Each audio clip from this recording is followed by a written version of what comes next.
നമ്മുടെ സംസ്കാരം പോലും നശിപ്പിക്കുന്ന തരത്തിലുള്ള വിദ്യാഭ്യാസ സ്ഥാപനങ്ങളാണ്. തട്ടിട്ട് വരാൻ പാടില്ല, ജുമയ്ക്ക് പോകാൻ പാടില്ല. ക്രിസ്ത്യാനിന്റെ സ്കൂളാണ്. ഇപ്പൊ തലശ്ശേരി ഇപ്പൊ കഴിഞ്ഞ മാസം ഒരു വലിയ വിവാദം നിങ്ങൾ പലരും ശ്രദ്ധിച്ചു കാണും. തലശ്ശേരിയിൽ ക്രിസ്ത്യൻ മാനേജ്മെന്റിന്റെ കീഴിലുള്ള ഒരു സ്കൂള്. അവിടെ കുട്ടികൾക്ക് തട്ടിടാൻ പാടില്ല, കുട്ടികളെ ജുമയ്ക്കും കൂടി പറഞ്ഞേക്കൂല. വലിയ വിവാദം, ആളുകൾ അങ്ങോട്ട് സമരം ഇങ്ങോട്ട് സമരം, പെണ്ണുങ്ങളെ സമരം. എന്തിനായി സമരം ചെയ്യണേ? അച്ചായന്റെ സ്കൂളിൽ കൊണ്ടുപോയി ചേർക്കേണ്ട ആവശ്യമുണ്ടോ?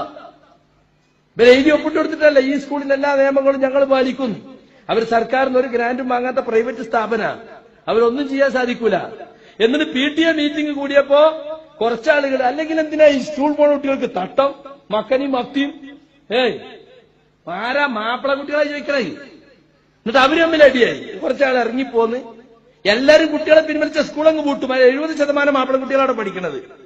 പല അച്ചായന്മാരെ സ്കൂളിൽ താങ്ങിയിരുന്നത് നമ്മളാണ്. ഇവിടുന്ന് വിളിച്ചു പറയാണ് മറ്റേ സ്കൂളിൽ ചേർക്കണം, ആ സ്കൂളിൽ ചേർക്കണം. ചോദിച്ചപ്പോൾ ഇവിടെ നല്ല എഡ്യൂക്കേഷനാണ്. എന്തിനാണോ ഈ എഡ്യൂക്കേഷൻ? ഇസ്ലാമില്ലാത്ത എഡ്യൂക്കേഷൻ എന്തിനാ? ഇസ്ലാമിക വേഷം ധരിക്കാതെ പ്രായപൂർത്തിയെത്തിയ ഒരു പെൺകുട്ടി സ്കൂളിൽ പോയാൽ അതിന്റെ കുറ്റം നിങ്ങൾക്ക് ഉണ്ടാകും. നിസ്കരിക്കാൻ വരെ സൗകര്യമില്ല.